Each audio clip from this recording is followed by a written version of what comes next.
कैसे जम्मू के जीएमसी अस्पताल में डॉक्टरों की लापरवाही से हुई एक नौजवान की मौत।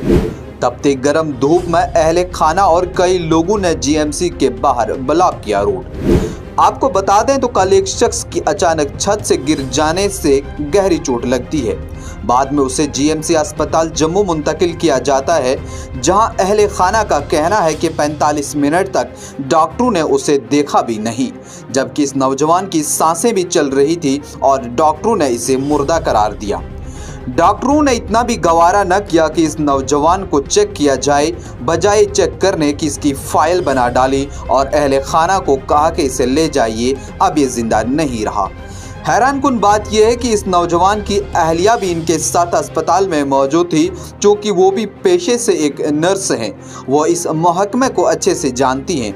उन्होंने कहा कि आप अच्छे से चेक करें, इनकी नसें अभी भी चल रही हैं, ये अभी जिंदा हैं।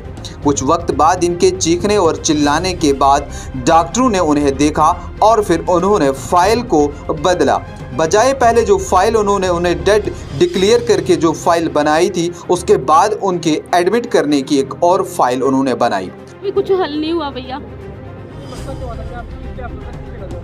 ऐसे घर पे हमें फोन आया कि वो छत से गिर गए हैं, तो हमें कॉल की तो कि आप अभी पहुंचो, हम टिकियाने पहुंचे हुए हैं, हम इमरजेंसी में पहुंचने वाले हैं। हम जैसे इमरजेंसी में गए तो आगे देखो तो आगे ना कोई हॉस्पिटल की केयर थी, ना कुछ, ना कोई ऑक्सीजन लगाई हुई थी, ना कुछ। वो हमें निकाल दिया बाहर। आधे घंटे के बाद हम अंदर आए, गेट खोला तो हम अंदर आए, ना कोई ऑक्सीजन लगाई हुई थी। वैसे तो बोलते मृत घोषित है, कुछ भी नहीं है।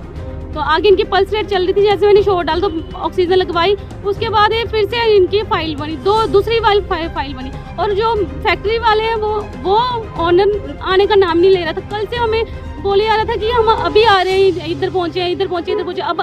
अब कॉल पे रिकॉर्डिंग पे हमें बोलते हैं कि जो करना करो, मैं कोर्ट पे फैसला लूंगा, जो करना करो आप। फैक्ट्री वालों के भैया ये वो बोल रहे हैं कि हमें रिकॉर्डिंग दिखा रहे हैं कि गेट वाली, लेकिन अंदर के कैमरे बंद दिखा रहे हैं। कैमरे उनके इतने बंद क्यों हैं? आगे वाला एक कैमरा ऑन है, बाकी कैमरे बंद। और लेकिन उनको पीछे से हिट किया हुआ है सिर पे, और सिर पे लगी हुई है इनको चोट, जानबूझ के हिट किया हुआ है। ये मर्डर केस है भैया।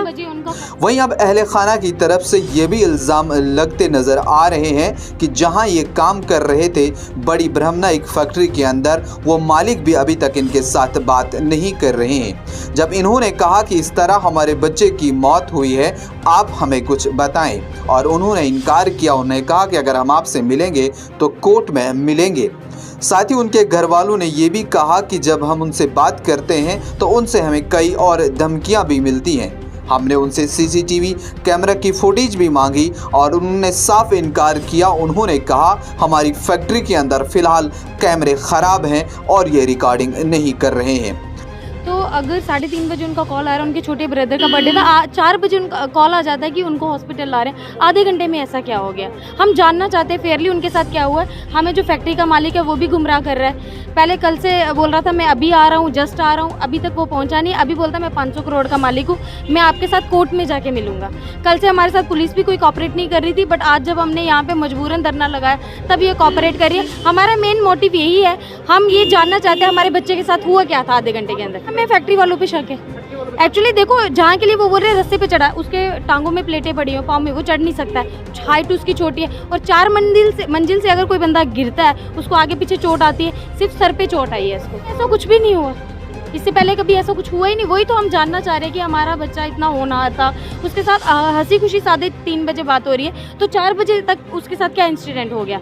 हम ये फेयरली जांच करवाना चाहते हैं, हमारा मेन मोटिव यही था। वहीं अहले खाना ने कहा कि हमने पुलिस से भी इसकी मदद मांगी, लेकिन पुलिस भी इससे दूर रह रही है और हमारे साथ कोई भी कोऑपरेट नहीं कर रहा है, जिसके चलते हम मजबूर हुए हैं और हमने यहाँ पे रास्ता बंद कर दिया हुआ है। हमें कोई शौक नहीं है खुद सफ़र होने का और न ही लोगों को सफ़र करने का, लेकिन हमारे घर से एक शख्स की मौत हुई है, क्योंकि हमें अब ये सहन नहीं हो रहा है। हमें चाहिए कि पुलिस के ज़रिए हमें इंसाफ मिले और जहाँ ये काम करते थे वहाँ उन लोगों से भी पूछताछ की जाए कि आखिर माजरा क्या है। आपको बता दें तो जिस तरह से इस गर्म और तपती धूप में ये लोग यहाँ पर एहतजाज कर रहे हैं, और ये उम्मीद लगाए हुए हैं कि शायद हमें इंसाफ मिलेगा। साथ ही उन्होंने ये भी अपील की है कि हमें उम्मीद है कि हमारे इस मसले को संजीदगी के साथ लिया जाएगा और इन डॉक्टरों के खिलाफ कानूनी कार्रवाई की जाएगी, क्योंकि एक पेशेंट अगर आता है उसे चोट लगी हो तो सबसे पहले उन्हें उनका खून बंद करना चाहिए, न कि उसे बिना देखे उसे डेड डिक्लेयर करना चाहिए। है कल शाम को 4:02 पे ये मेरे जीजू जी हैं संजीव कुमार जी, जिनकी डेथ हो चुकी है। इनके दोस्त हैं प्रिंस और मुन्ना, जिन्होंने कॉल किया इनकी मम्मी को कि उनका डेथ हो चुकी है। बट आफ्टर सम टाइम हमको पता चलता है कि 5 साढ़े 5 बजे के करीब वो जीएमसी हॉस्पिटल में उनको छोड़ के उनके कपड़े, उनका वैलेट, उनका मोबाइल, ये सब कुछ लेकर भाग जाते हैं। और कल शाम को 4 बजे से लेकर आज अभी 4 बज रहे हैं, इस दौरान 24 घंटे में अभी तक पुलिस के द्वारा कोई भी कंप्लेंट नहीं हुई है। हम जबकि अभी इनसे डिमांड करें कि हमारी एक रिटर्न एप्लीकेशन आप ले लो। अगर आपने रिटर्न एप्लीकेशन नहीं रिसीव करनी है, हमको रिजेक्ट करके दे दो, ताकि हमारे पास तो कोई प्रूफ हो ना कि हमने तो कोई एप्लीकेशन लिखाई है ना। लेकिन हमको इनकी तरफ से कोई आश्वासन नहीं दिया जा रहा है। वर्बल कम्युनिकेशन दी जा रही है कि यार आप हमको वर्बली बोल दो। तो मुझे बताओ, पूरा भारत का जो कॉन्स्टिट्यूशन है वो क्या कहता है, वो वर्बली चलता है कि वो रिटर्न में चलता है? क्योंकि कॉन्स्टिट्यूशन ये कहता है जब तक आपके पास रिटर्न में कोई एविडेंस नहीं है तो वो जो एविडेंस है वो किसी मायने नहीं रखता है। कोऑपरेट नहीं कर रही है। अभी भी ये देखो एप्लीकेशन लिख रहा हूँ, मैं एप्लीकेशन लिख रहा हूँ, बट ये एप्लीकेशन ये रिसीव नहीं करे, ना ही रिजेक्ट करें।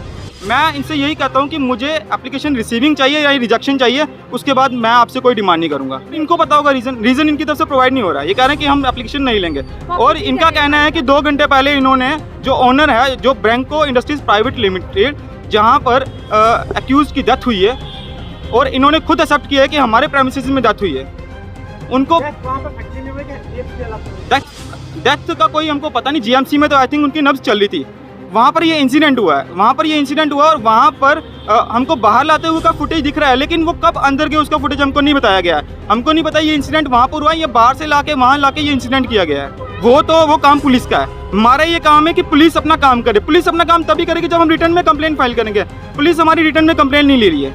ये डिमांड है कि भाई मेरी रिटर्न में एक लेटर एक्सेप्ट करो, एप्लीकेशन एक्सेप्ट करो, एक्सेप्ट नहीं करनी है उसको रिजेक्ट करो। आपने अगर ओनर को अभी पुलिस स्टेशन में रखा हुआ है तो भाई रिटर्न में हमसे कंप्लेन लो, उसको रखो। उसके बाद आपका जो लॉ कहता है कि 24 घंटे में उसको कोर्ट में प्रोड्यूस करना, आप करो। आप अभी रख के कोई फायदा नहीं ना, आपके पास कोई कंप्लेन नहीं है, कोई कुछ नहीं। आपने अक्यूज को अंदर रखा, आप उसको छोड़ दोगे, बाद में वो चला जाएगा, अपने घर चला जाएगा, कौन पूछेगा बाद में किसी को। Already 24 hours have passed, but till now there is no solution from our J and K police. तो मेरे को बताओ, ये जे.एंड.के पुलिस को सरकार ने किस लिए रखा हुआ है? अगर आम जनता के लिए नहीं है तो किस लिए है?